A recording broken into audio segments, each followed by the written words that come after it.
सहज मार्ग के सभी अभ्यासियों को प्रणाम। आप सब जानते हैं सहज मार्ग पद्धति में हम अपने हृदय में ईश्वरीय प्रकाश की कल्पना करते हैं। कभी ये आपने जानने का प्रयास किया कि आखिर ये ईश्वरीय प्रकाश क्या है? तो संत कस्तूरी ने इसी विषय को समझाने के लिए अपनी पुस्तक वह सबको प्यार करता है कि अध्याय नूर और दिव्य प्रकाश का एक लेख दिया है।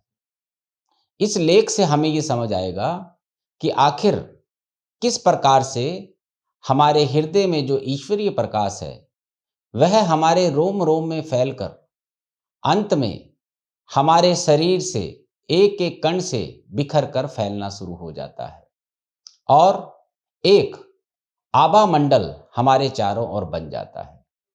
तो इसी चीज को स्पष्ट करने के लिए संत कस्तूरी ने ये लेख दिया है। तो सर्वप्रथम हम ये पूरा लेख पढ़ेंगे और उसके बाद हम इस लेख के एक एक शब्द पर चर्चा करेंगे, जिससे कि हम सबको ये स्पष्ट हो जाए कि आखिर में दिव्य प्रकाश और नूर में क्या भेद होता है। तो लेख इस प्रकार से है। आज तारीख 8 जुलाई 1963 को मुझे ये पता लगा कि नूर और डिवाइन लाइट में अंतर होता है और बहुत बड़ा अंतर होता है। प्रकाश तो दिव्यता का प्रसाद एवं इसकी जूठन है और नूर उस दिव्य के मुख्य केंद्र बिंदु का सौंदर्य है। यूं भी कह सकते हैं कि डिवाइन के सौंदर्य को नूर कहते हैं। हैली और नूर में भी जमीन आसमान का अंतर है। दिव्य प्रकाश ईश्वरीय केंद्र के बाहर ही चारों ओर फैला रहता है। यूं भी कहा जा सकता है कि ईश्वरीय केंद्र में इसकी गुजर नहीं है। हैली प्रकाश मंडल दिव्य प्रकाश का होता है और प्रकाश का वहम यहीं तक हमारा साथ दे पाता है, किंतु नूर मुख्य केंद्र बिंदु से सटा हुआ होता है। इसमें फैलाव नहीं होता है। जैसे श्री बाबूजी के चेहरे पर नूर स्पष्ट देखा जा सकता था, उसे क्या कहूं कैसे कहूं कुछ समझ में नहीं आता है, किंतु आज उनके प्रगाटे ने इस दिव्य रहस्य को भी स्पष्ट कर दिया है। जब मैंने दिव्य प्रकाश का ध्यान रखने से पूजा प्रारंभ की थी, तब मैंने पाया था कि हृदय में ईश्वरीय प्रकाश फैला है, परंतु अब याद करने पर सब याद आ रहा है कि क्रमशः दिव्य प्रकाश में डूबे रहने के अभ्यास ने जब कुल प्रकाश को अपने कण कण में पी लिया, तब से कुछ समय तक ऐसा लगता रहा कि दिव्य प्रकाश मेरे कुल शरीर से निकल रहा है और मेरे चारों ओर फैला हुआ है। अब यह भी याद आ रहा है कि धीरे धीरे जब वह भी समा गया, तब से लगा कि स्वयं मालिक में मेरी लय अवस्था आरंभ हो गई और तब से प्रकाश नहीं बल्कि एक तेज चारों ओर फैल जाता था।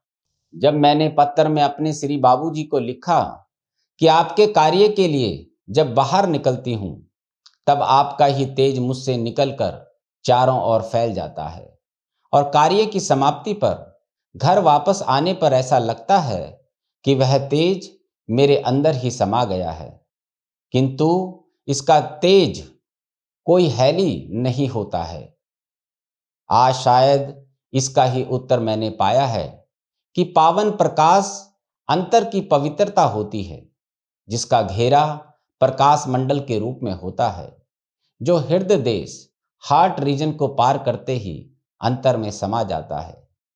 किंतु नूर तो मालिक में लय अवस्था का वरदान मिल जाने पर और उनकी ही दिव्य शक्ति का हमारे अंदर प्रवेश पा लेने का सौभाग्य प्राप्त हो जाने पर ही मिल पाता है। इतना तो आज अवश्य मेरी समझ में आ गया है कि नूर का देख पाना बिना उनकी कृपा के संभव नहीं हो पाता है। अब हम इस लेख को पूरा समझने का प्रयास करेंगे। तो लेख इस प्रकार से है। आज तारीख 8 जुलाई 1963 को मुझे यह पता लगा कि नूर और डिवाइन लाइट में अंतर होता है बहुत बड़ा अंतर होता है। प्रकाश तो दिव्यता का प्रसाद एवं इसकी जूठन है और नूर उस दिव्य के मुख्य केंद्र बिंदु का सौंदर्य है। यूं भी कह सकते हैं कि डिवाइन के सौंदर्य को नूर कहते हैं। तो यहाँ पर संत कस्तूरी यहाँ समझा रही हैं कि जो दिव्य प्रकाश है, जो हमारे भीतर है, वह नूर से अलग है। तो नूर क्या है? नूर वह वस्तु है जहां से यह प्रकाश निकलता है और इसका फैलाव जो है वो पूरे प्रकाश मंडल तक आ जाता है। तो आप इस तरह से समझ सकते हैं कि ये जो चीज है, ये नूर है, भूमा की शक्ति। हम सब जानते हैं कि भूमा की शक्ति का एक अंश ब्रह्मांड के निर्माण के लिए भूमा से अलग हुआ, जिसको कि हम ईश्वर कहते हैं। और उसी ईश्वर ने इस ब्रह्मांड की रचना की और हम सब जड़ चेतन में अपना एक अंश डाल दिया। तो इसी नूर से जो प्रकाश निकलता है, वही प्रकाश मेरे हृदय में भी मौजूद है। तो संत कस्तूरी ने वही चीज बताई है, प्रकाश तो दिव्यता का प्रसाद एवं उसकी जूठन है। तो ये जो सारा रीजन है, ये प्रकाश है और ये निकलता कहां से है? ये निकलता है नूर से। तो प्रकाश नूर है। जैसे एक बल्ब है, उस बल्ब को जब हम दबाते हैं तो उसकी जो लाइट है वो चारों ओर फैल जाती है। तो इसी प्रकार जो नूर है उसका प्रकाश भी फैल जाता है। कहां फैलता है? नूर से अलग होके। इसका ये मतलब भी हुआ कि ये जो डिवाइन लाइट है, ये अपने आप में कुछ भी नहीं है। यह जो डिवाइन लाइट है, यह इस नूर का अंश है। हैली और नूर में भी जमीन आसमान का अंतर है। दिव्य प्रकाश ईश्वरीय केंद्र के बाहर ही चारों ओर फैला रहता है। अब हैली और नूर, हैली मतलब वो प्रकाश मंडल, ये जो पूरा प्रकाश मंडल है इसको हैली कहा गया है। और नूर जो है वो भीतर है।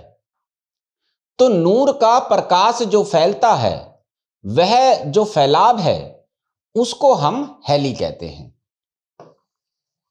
और ये पूरे प्रकाश मंडल में फैलता है। तो ये पूरा जो क्षेत्र है, ये प्रकाश मंडल है। तो वही संत कस्तूरी ने कहा, दिव्य प्रकाश ईश्वरीय केंद्र के बाहरी चारों ओर फैला रहता है। अब ये हो गया ईश्वर केंद्र और इसके चारों ओर ये दिव्य प्रकाश फैला हुआ है। यूं भी कहा जा सकता है कि ईश्वरीय केंद्र में इसकी गुजर नहीं है। तो अपने आप में नूर जो है वो प्रकाशित नहीं है, लेकिन उस नूर से जो प्रकाश निकल रहा है, वो जो प्रकाश मंडल है, वही हमारा दिव्य प्रकाश है। और उस पूरे क्षेत्र को जहां तक वो फैलता है उसको हैली कहते हैं। हैली प्रकाश मंडल दिव्य प्रकाश का होता है और प्रकाश का वहम यहीं तक हमारा साथ दे पाता है। किंतु नूर मुख्य केंद्र बिंदु से सटा हुआ होता है, इसमें फैलाव नहीं होता है। तो जो नूर है वो अपने आप में सीमित है।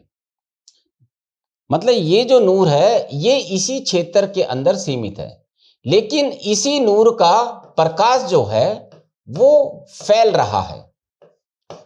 और जो ईश्वरीय प्रकाश यहां से फैलता है वो प्रकाश मंडल कहलाता है। तो नूर और प्रकाश, इसको हम अंत में समझेंगे एक बार ये लेख समाप्त हो जाए। जैसे श्री बाबूजी के चेहरे पर नूर स्पष्ट देखा जा सकता था। उसे क्या कहूं, कैसे कहूं, कुछ समझ में नहीं आता है। किंतु आज उनके प्रगाटे ने इस दिव्य रहस्य को भी स्पष्ट कर दिया है। अब संत कस्तूरी बता रही हैं कि बाबूजी महाराज का जो अवतरण हुआ है, उसके बाद समस्त मानव जाति को इसका भेद भी पता लग गया है कि नूर और प्रकाश क्या है।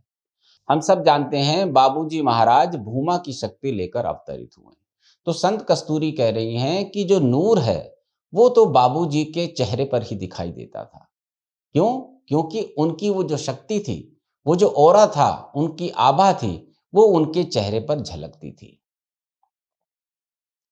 जब मैंने दिव्य प्रकाश का ध्यान रखने से पूजा प्रारंभ की थी, तब मैंने पाया था कि हृदय में ईश्वरीय प्रकाश फैला है। परंतु अब याद करने पर सब याद आ रहा है कि क्रमशः दिव्य प्रकाश में डूबे रहने के अभ्यास ने जब कुल प्रकाश को अपने कण कण में पी लिया, तब से कुछ समय तक ऐसा लगता रहा कि दिव्य प्रकाश मेरे कुल शरीर से निकल रहा है और मेरे चारों ओर फैल गया है। यही सहज मार्ग का सबसे बड़ा रहस्य है। जो नूर का प्रकाश हमारे हृदय में है, हम पहले दिन से उसी पर ध्यान लगाना आरंभ करते हैं। हम जब सुबह की पूजा करते हैं तो हम इस कल्पना से प्रारंभ करते हैं कि मेरे हृदय में ईश्वरीय प्रकाश है। वही संत कस्तूरी बता रही हैं कि जब मैंने अभ्यास आरंभ किया था तो मैं अपने हृदय में ईश्वरीय प्रकाश देखा करती थी। फिर आप जानते हैं कि जब वह प्रकाश स्थापित हो जाता है तो उसका विस्तार पूरे हृदय में हो जाता है और उस विस्तार के बाद वही प्रकाश हमारे रोम रोम कण कण में फैल जाता है और उसके उपरांत वह प्रकाश जो है हमारे शरीर से बाहर निकलना आरंभ हो जाता है। तो ये सहज मार्ग पद्धति है। और संत कस्तूरी बता रही हैं क्योंकि बाबूजी महाराज संत कस्तूरी को भूमा का साक्षात्कार करवा चुके हैं, तो वो अपने अनुभव से हम लोगों को बता रही हैं कि किस प्रकार से यही प्रकाश हमें नूर तक पहुंचाता है और एक समय के बाद हम स्वयं ही नूर बन जाते हैं। तो वही चीज संत कस्तूरी ने यहां पर बताई है। अब ये भी याद आ रहा है कि धीरे धीरे जब वह भी समा गया, तब से लगा कि स्वयं मालिक में मेरी लय अवस्था आरंभ हो गई और तब से प्रकाश नहीं बल्कि एक तेज चारों ओर फैल जाता है। अब ये वो स्थिति है जब हम पिंड देश के 5वें वृत्त को पार करने की अवस्था में आ जाते हैं। प्रकाश जो मेरे शरीर से निकल रहा था वह भी अंदर ही सिमट जाता है। इसका क्या अर्थ हुआ? इसका ये अर्थ है कि जो प्रकाश फैल रहा था मेरे से वो भीतर ही रह गया। अब भीतर रहने का अर्थ हो गया कि प्रकाश तो नूर से निकलता है, तो धीरे धीरे हम भी नूर में परिवर्तित हो जाते हैं। और उसके बाद क्या होता है आप सब जानते हैं, 5वें वृत्त के बाद हिरण्यगर्भ आता है जिसको ब्रह्मांड मंडल कहते हैं। और ब्रह्मांड मंडल में पहुंचने के बाद बाबूजी हमसे कार्य लेते हैं। तो वो जो नूर हम बन जाते हैं, उस नूर से जो प्रकाश निकलता है वह अन्य अभ्यासियों की प्रगति में काम आता है। वही चीज यहां पर संत कस्तूरी बता रही हैं। जब मैंने पत्र में अपने श्री बाबूजी को लिखा कि आपके कार्य के लिए जब बाहर निकलती हूं तब आपका ही तेज मुझसे निकलकर चारों ओर फैल जाता है और कार्य की समाप्ति पर घर वापस आने पर ऐसा लगता है कि वह तेज मेरे अंदर ही समा गया, किंतु इसका कोई हैली नहीं होता है। अब ये समझने की बात है, हमने अपने कई वीडियो में बताया है कि बाबूजी का ही प्रकाश जो है वो प्राण आहुति के रूप में हम सबको मिलता है। तो संत कस्तूरी ये कह रही है कि जब बाबूजी महाराज ने मुझे अपने कार्य के लिए चुना, तो जब भी मैं सहज मार्ग का कार्य करने के लिए जाती थी तो मेरे भीतर से जो नूर स्थापित हुआ था उससे जो प्रकाश निकलता था वह बाबूजी का कार्य करता था। लेकिन जब बाबूजी का कार्य समाप्त करके मैं घर लौटती थी तो मैं साधारण महिला बन जाती थी और वो नूर अंदर ही रह जाता था। तो ये जो लेख आरंभ हुआ था वहां पर यह बताया गया था कि जो प्रकाश है, दिव्य प्रकाश है, वो और नूर अलग है। तो जब हम सहज मार्ग का काम करते हैं तो बाबूजी के नूर हो जाते हैं हम, और दिव्य प्रकाश अभ्यासियों के काम आता है। लेकिन जैसे ही हम बाबूजी के कार्य से हटकर अपने जीवन में आते हैं तो हम भी अभ्यासी हो जाते हैं। तो यहां पे स्पष्ट हुआ कि जो नूर है वह प्रकाश से अलग है। नूर हम तभी बनते हैं जब बाबूजी महाराज हमें अपने कार्य के लिए चुनते हैं, अन्यथा हम सभी अभ्यासी हैं और अभ्यास हम अनंत तक करते हैं। इसके आगे संत कस्तूरी बताती हैं, आज शायद इसका ही उत्तर मैंने पाया है कि पावन प्रकाश अंतर की पवित्रता होती है जिसका घेरा प्रकाश मंडल के रूप में होता है, जो हार्ट रीजन हृदय देश को पार करते ही अंतर में समा जाता है। आप सब जानते हैं कि आध्यात्मिक यात्रा हमारी पिंड देश से आरंभ होकर आगे बढ़ती है पिंड देश के बाद हिरण्यगर्भ आता है, हिरण्यगर्भ के बाद ईश्वरीय प्रदेश आता है और उसके बाद हमें केंद्र में प्रवेश मिलता है। केंद्र में प्रवेश मिलने के बाद हम 7 प्रकाश के वृत्त पार करते हैं और भूमा का साक्षात्कार होता है। तो संत कस्तूरी ये बता रही हैं कि जब आप अभ्यास आरंभ करते हैं और ये कल्पना करके शुरू करते हैं कि मेरे हृदय में ईश्वरीय प्रकाश है, तो एक समय के बाद वह कल्पना जो है वो स्थापित हो जाती है वास्तविकता में और वह प्रकाश आपके हृदय में फैलना आरंभ हो जाता है। तो जो कल्पना हम लेके चले थे वो स्थापित हो जाता है, वास्तविक हो जाता है और उसका विस्तार आरंभ हो जाता है। अब जब वो विस्तार होता है तो वह हमारे शरीर के कण कण में, रोम रोम में चला जाता है। जब वह भी पूरा हो जाता है तो वह प्रकाश हमारे शरीर से बाहर निकलना शुरू हो जाता है। तो ये प्रकाश हमारे भीतर से कब तक निकलता है? जब तक कि हम हार्ट रीजन को पार नहीं कर लेते। और हार्ट रीजन के पार होने का मतलब है कि आप ब्रह्मांड मंडल में आ गए। तो बाबूजी जब आपको अपने कार्य के लिए चुन लेते हैं, तो जो प्रकाश आपके भीतर से निकलता था वह आपके अंदर ही सिमट जाता है। तो वो प्रकाश जो है वो एक तरह से नूर हो जाता है। तो जो सहज मार्ग का प्रिसेप्टर इस अवस्था में पहुंच जाता है तो वो अपने आप में नूर हो जाता है। तो उसका कोई अपना आभा मंडल नहीं होता जिसको कि हेली कहा गया है। जब भी वह बाबूजी का कार्य करता है तो उसके अंदर का जो नूर है वो क्रियाशील हो जाता है और प्रकाश जो है वो अभ्यासियों की प्रगति में प्रयोग होता है। और जैसे ही वो बाबूजी के काम से हटता है वह फिर से नूर बन जाता है।